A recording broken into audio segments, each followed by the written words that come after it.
So as far as your energy in the month of June, we have the Three of Pentacles reversed. So this card is going to represent your hopes, your fears, and your expectations. So what I'm getting is that some Aries, if you're currently in a relationship, or maybe you've been dating someone, there has been a lot of talk of, you know, plans, and we're going to do this and we're going to do that, and, you know, we'll be together forever. But as far as the action, I feel that there's been little action. This card kind of shows that not a lot of effort is being put in the current relationship, that maybe there's been a lot of ideas or ideals regarding the relationship, but as far as putting in the time and the effort and the commitment, it's just not there. It's basically, some relationships for Aries are really lacking a solid foundation. That maybe you have the title, but as far as a true solid connection or intimacy, this card kind of talks about that there's really nothing solid, that the relationship might be just more shallow or superficial or fleeting. And I also pick up on that there's some Aries that are they're kind of like bored. They're bored with the relationship. And, you know, they might talk like they're committed, but they're not really committed. They're lacking that feeling of wanting to put the effort in. And then this card also talks about when it's in the upright, it's about building foundations. When it's in the reverse, I feel like whoever you're dealing with, there's just not really a sense of like camaraderie or teamwork or partnership.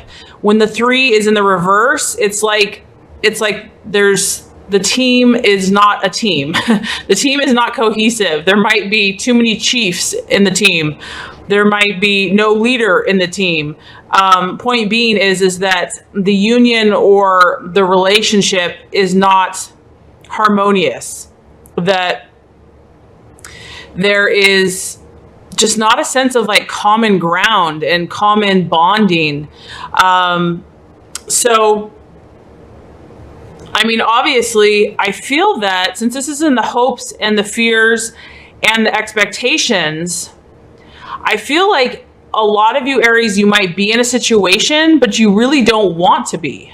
Like deep down, it's not, your heart is not really in it.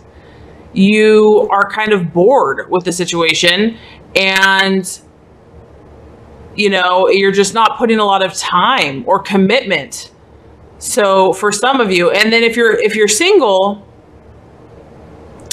basically you're not really serious about anyone.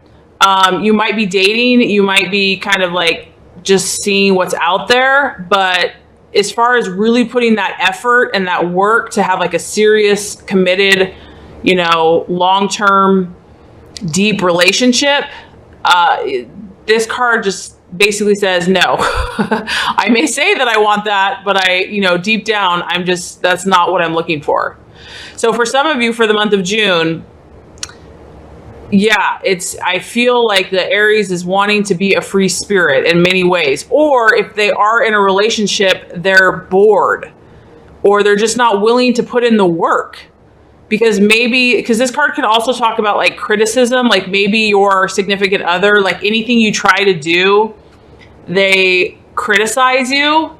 And it's like, no matter what you do, it's not good enough. And like you've tried maybe before, and it's just, you know, it's like you can't make them happy. Yeah, so that's interesting. So as far as the obstacle to be overcome, we have the Two of Swords. And so what this tells me is that there's a decision that has to be made, Aries. And it's not an easy decision. This is not an easy decision. Whatever this decision is, it can cause anguish. It can cause mental anguish. The swords can represent the thought processes or the mental state of mind of things. And I feel like a lot of Aries are just really, they're torn about something. They're torn about what decision to make. that maybe some of you are fighting with your head and your heart and which direction to go in. Also, because she's blindfolded, there's a sense of almost, I just want to ignore it and maybe it will go away. Like, I just don't want to view it. You know, that if I just keep moving, that maybe somehow this will just disappear. However, what this card is saying, though, is that a decision is going to have to be made. Like, it's going to have to be made. There's something that you need to look at and decide one way or the other. The other thing that this card alludes to is, for some Aries, you know, she's really protecting her heart. And I feel that some of you are just, you're not letting anyone in. You're just not. You're not. You've been hurt in the past, and, you know, you need time to heal your heart. And so even if you're quote unquote dating, and maybe that's why with this, we're just not getting a lot of oomph, you know, we're getting kind of like just barely trying, or just enough to get by, or, you know, just like shortcuts. And the reason for that is because a lot of you are trying to protect yourself. And, you know, when the heart is covered, it's like nothing is going into that heart. Nothing is coming out. It's like, no, this sword, if you come close to me, back off. And so this also tells me that for some of you, Aries, if that's what's happening, you're probably attracting energies that are similar to you. You're probably attracting people that are also closed, that are also protecting themselves, or that are just looking for a more superficial or shallow, or it's not that we're intentionally looking for that, but if that's all we're capable of, we will naturally attract other people that are also kind of seeking the same. Because it's a sword, I think some of you are probably dealing with Aquarius, Gemini, or Libras could be a possibility. And because it's a 2, the 2 talks about decision. And I feel that some of you are just, at odds with your partner. Like, you're not seen on common ground. You're just not, there's just like a battle of the wills, or a battle of the egos, and nobody's going to give. Nobody is going to give, because like both sides are just, you know, squared against each other. And the moon is waning. So it tells me that this has been going on probably for a little while, because she's been chilling here for a bit, because it's going into the evening. So I feel that this has been happening for a while, and maybe you've tried to salvage it, but your efforts have just not really been that thorough or long lasting, because I feel that at the end of the day, you don't have a lot of motivation in this relationship, or you just don't have a lot of motivation to do the hard work necessary to salvage the situation, the hard work that would be necessary. So as far as what obstacle to be overcome, the obstacle is basically to deal with this decision and to take the blindfold off and to deal with the truth, to face whatever you need to face with this person or this relationship, or even with yourself. And that can be difficult, because obviously it can bring, you know, stress and turmoil. But I feel like, Aries, until you do that, like if you're in a situation where it's just like you know, and also the 3 talks about like you've been in this situation before, like someone's maybe repeating the same pattern or the same thing that happens over and over and over again. And I feel like the question is why? Why do I keep attracting the same kind of relationships where, you know, maybe they're hot and heavy in the beginning, there's a lot of excitement, but then when it comes to actually building like a solid foundation, you just kind of get bored, or it just seems like too much work, or the person starts annoying you, but you still like having them in your life. You still like having them there. And so now your heart and your head are in conflict, and, you know, you really have to take off the blindfold and see, is it the person? Is it me? Like, what is the issue?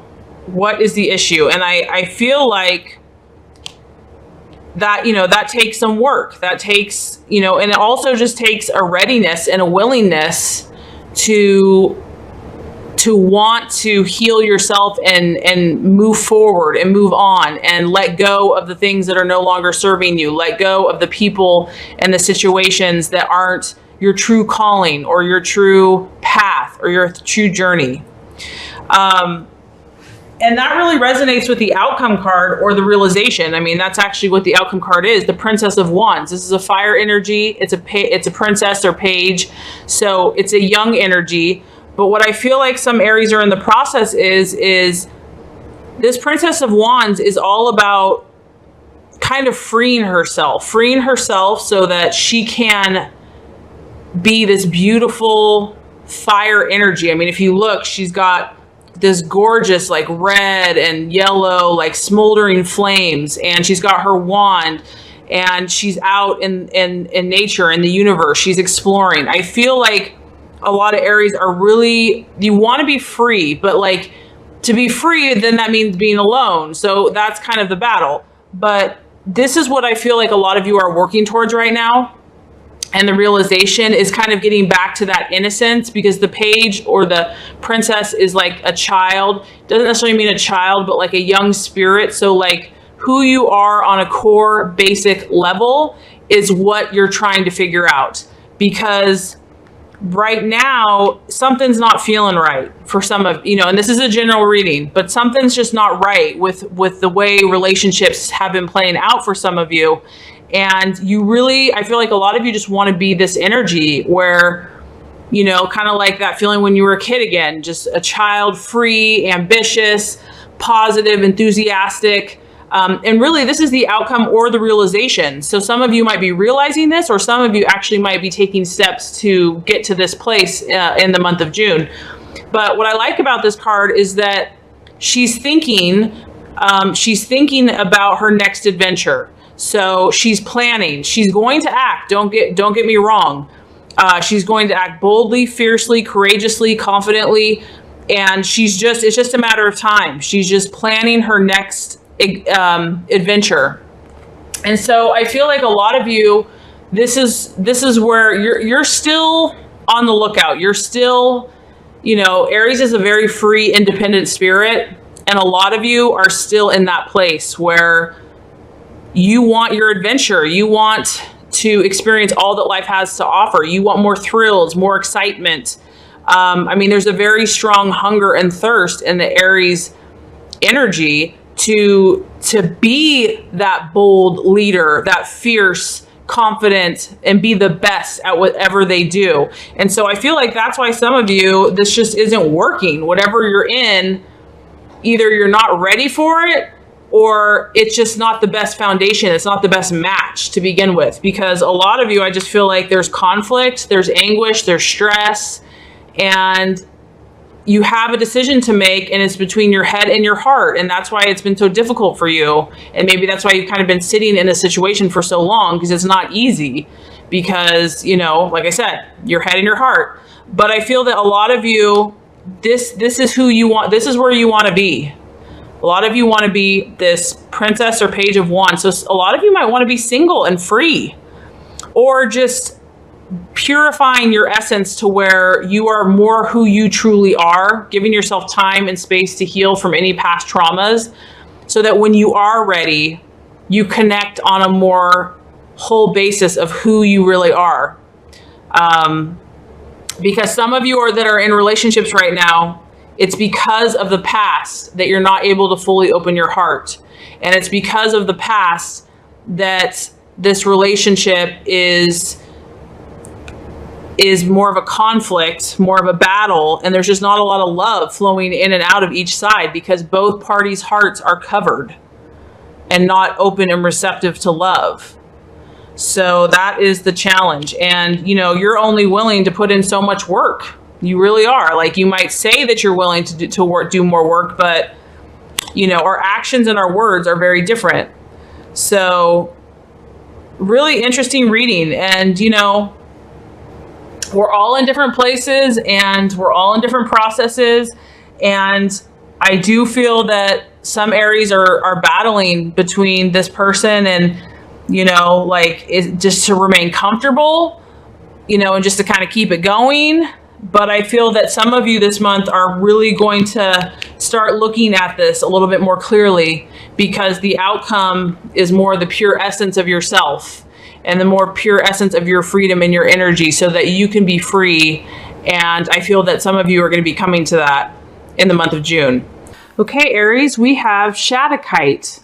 And this is a beautiful card. I love the bright blue, turquoise, little splash of orange in there. The Shattuckite represents the teacher. It is related to the heart, the throat, and the crown chakra. It says, Shattuckite freely offers its powerful healing vibration. Its medicine encourages you to connect deeply with teaching and to open to the wisdom that lies within, to step onto the path as a teacher. It also creates a sacred place where you can learn and heal from your own challenges and experiences. When you can understand and integrate the lessons you face in life, deep wisdom and healing is attained, which can then be shared with others. Shattuckite will assist you in finding the courage and strength associated with knowing your truth and connecting to your inner wisdom. So, Aries, Shattuckite invokes the wisdom of the inner teacher. It opens the heart to allow you to share wisdom from a place of love. It supports you to share the divine wisdom of the universe. And Aries, you have attracted this card today to remind you that the best teacher in life right now is you. All of your experiences have brought you an abundance of wisdom and knowledge. Now is the time for you to listen to yourself and implement this wisdom in your own life. This is an important turning point, and Shattuckite is guiding you to connect deeply with the teacher within. Hold your own counsel, be your own sage, listen to your inner guidance as you draw upon your own personal life experiences to support your growth. You have been receiving signs, inner knowing, hunches around situations in your life. And this card is another confirmation that you have been already connecting with your inner teacher. This card could also indicate that you have wisdom and knowledge to share with others. You are being encouraged to work closely with this energy, releasing any fears you have of stepping into your power as a teacher. So if you've asked for guidance about a specific person, know that this card indicates that this soul has much to teach you and will play a significant role in your life. Wow, that's pretty awesome. Okay, Aries, so pretty powerful stuff for you. Now I'm also going to draw, and I have shuffled, we're going to do a healing card to assist with your teacher Shattuckite crystal energy. So what is the healing color that Aries can use this month to help visualize their dreams and goals and best and highest self? Okay, so we have Violet. Create a balanced life. Violet regenerates your nervous system, and it can heal insomnia, menstrual disorders, physical illness, and injuries affecting the eyes and the brain. It is helpful with treating epilepsy, balancing energy, and reprogramming cells. Violet also activates intuition, opens creativity, increases the psychic senses to release karma, and regain freedom from past issues. Create balance and receive blessings from the color of violet. Balance is an important part of life. It is the recognition that every challenge contains a blessing, and every blessing contains a challenge. With it, we embrace the whole of life. Aries, focus on any area in your life that seems out of balance. If you could learn something from it, what would it be? Close your eyes and imagine a violet gift box floating towards you. When it comes closer, unwrap it and receive its gift into your heart. Allow a violet ray of light to penetrate your body, relaxing and energizing it as you let go of any fear, stress, or worry and bring back balance. You can also ask God and say, please help me and allow me to create a balanced and harmonious life full of blessings and joy. Wow, Aries, to me, I feel that you are in a very deep place. You're also very intuitive this month and at this time. And I feel that you're in a leadership role and that others need your guidance. They need your leadership, your support, your courage. And I feel that as you embrace this energy and as you continue to balance your own with this beautiful violet color, either like as a ray or just to meditate with that energy or surround yourself with it, it's just going to empower you all the more to be who you truly are supposed to be.